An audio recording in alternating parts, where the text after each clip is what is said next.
Well, here was the Eurobandit here once again with more audio gear reviews for 2016.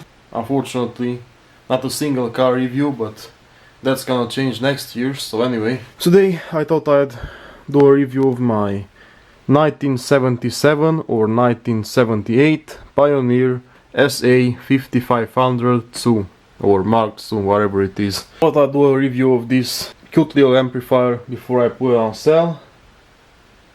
I've purchased this thing earlier this year, I think it was either in August or September, and I've paid 50 euros for it, and it was a pretty good deal because this thing is a one owner amplifier. It was a part of a stereo setup. It had the tuner and the cassette deck, as well as the turntable. If I remember correctly, it's a one owner basically. An elderly guy stopped using it in about 2000 or 2001, and it was in a basement, or at least that's how it looked like in the pictures.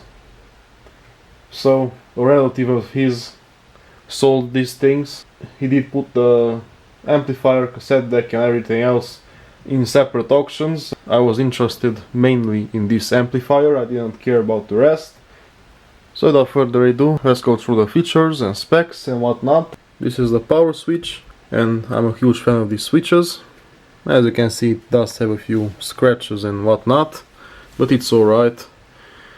Bass, treble and balance, phones jack, speaker selector A or B. You can have them both on at the same time, which is good. So you can basically connect two pair of speakers. So this beautiful amplifier, tape monitor on or off, loudness on or off, volume, as well as the function, aux, tuner and phono. And that's pretty much it. It's a very simple amplifier, and that's what I also like about it. And this is how the back side of it looks like, as you can no doubt see. These are the connections: phono, tuner, aux, and tape, record and play. And the tape also has a DIN connection, so you can either use that or the RCA. And here are the speaker connections for speakers A and speakers B, as well as a connection for your power cable. And this is the voltage selector, set to 220 volts because it's obviously in Europe. And it's made in Japan, obviously. Now, of course, this thing needed a bit of maintenance, obviously. It was quite filthy and I obviously cleaned it, it's very nice. However, once I started lifting it up, I got surprised because this thing is quite lightweight. And I thought that this amplifier will be a lot bigger in reality, but it's not. It's got 15 watts per channel into 8 ohms. Frequency response from 20 Hz to 20 kHz, and it only weighs 5.2 kilograms, and that's not a whole lot. And part of the reason why it weighs so little is because the entire housing is made out of plastic. I wasn't expecting it from a Pioneer. And of course, Philips was the king of plastic fantastic in the 70s, at least from what I saw. So this entire thing is made out of plastic, apart from the faceplate. Obviously it's pure aluminum, and what I like about this faceplate is that it's one piece of aluminum and it's only held together by a few nuts behind the knobs. Very nice and practical. Of course the knobs are obviously plastic as well, but they're covered with aluminum and they're very nice and shiny. And obviously the cover is made out of metal. Well, alright, so this is pretty much how the amplifier looks like on the inside. As you can see, the whole housing is made out of plastic, although it's good quality plastic because it's Pioneer after all. Pretty much the entire housing is made out of plastic, as you can see, the bottom as well. I would prefer it to be made out of metal. That's pretty much how the front side looks like without the faceplate. Really only a few nuts hold the faceplate in place. As you can see, they're screwed right on the potentiometers, and there's no screws on top or underneath as you would expect on a more higher range amplifier.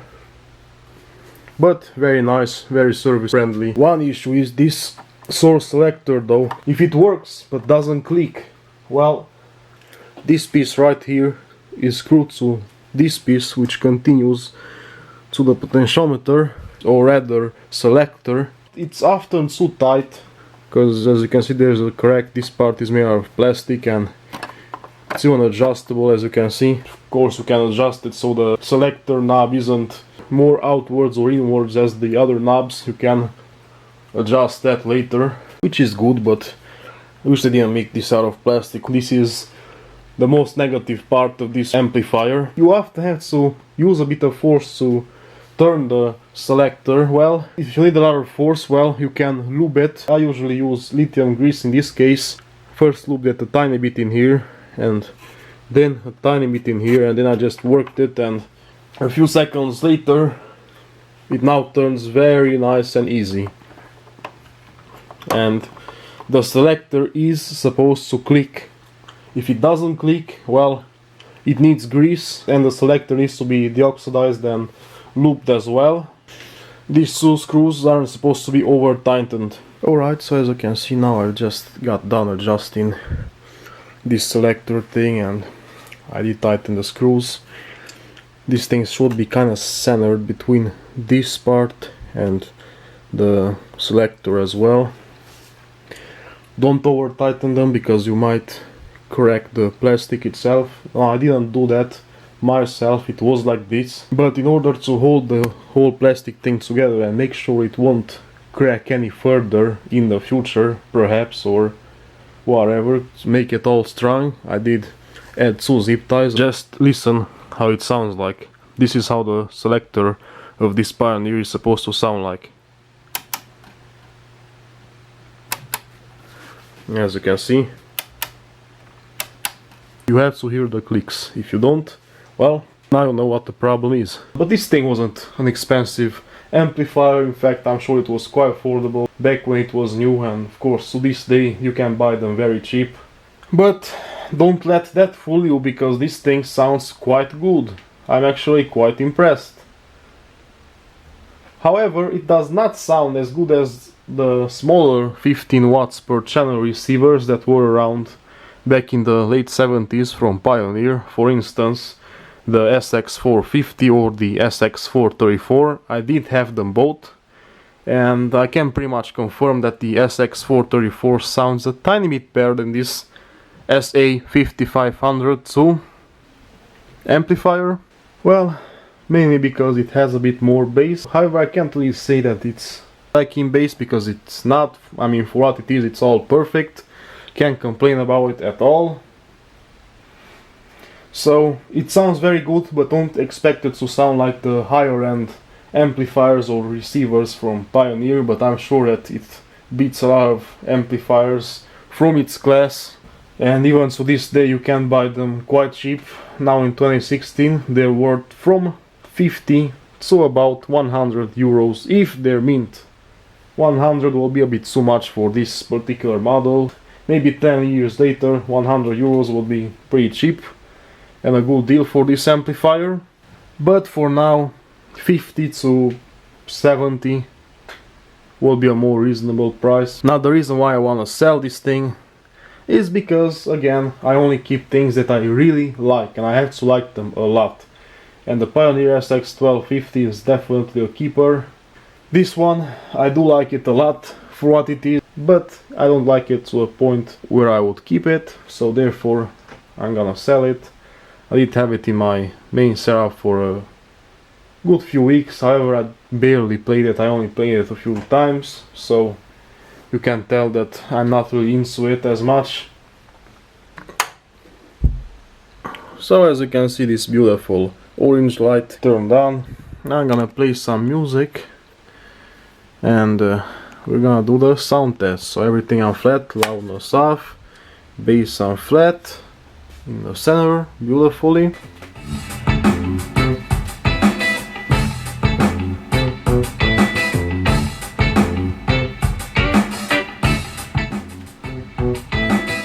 Bass on maximum.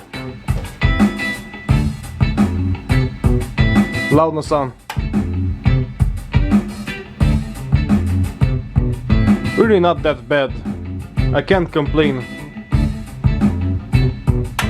Loudness off, bass on flat, and loudness on with bass on flat. It does make a bit of a difference. Loudness off,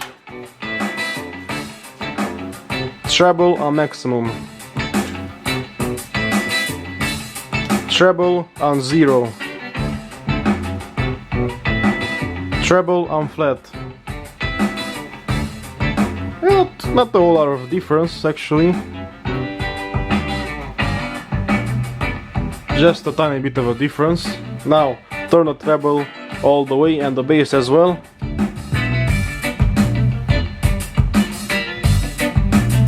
Treble on flat, bass on flat,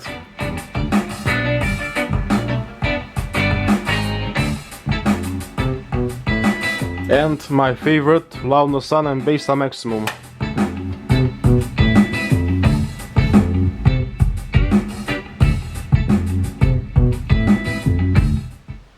So as you probably heard, it does have quite a bit of bass. It does not lack bass, but it isn't as deep and nice as I like it to be. Overall, it's a very good amplifier. I definitely recommend it. It's worth every single penny it's currently worth. So if you find a good one in great condition, I'd advise you to buy it if you want. Build quality isn't the best, but then again, remember it's not a high-end model. The housing is made out of plastic, but it's good quality plastic. Other than that, the cover is made out of metal, the faceplate and knobs and switches are all aluminum, so by looking at it you can't even tell that it has plastic housing unless you take the cover off and turn it around. You'll see that even the backside is made out of plastic and all that. So anyway, now I'm gonna end this video. Hope you liked it. If you did, why not? Thumbs up, check out my other videos, and if you like what I'm doing, subscribe, and I'll definitely see you next time. Cheers and have a great day.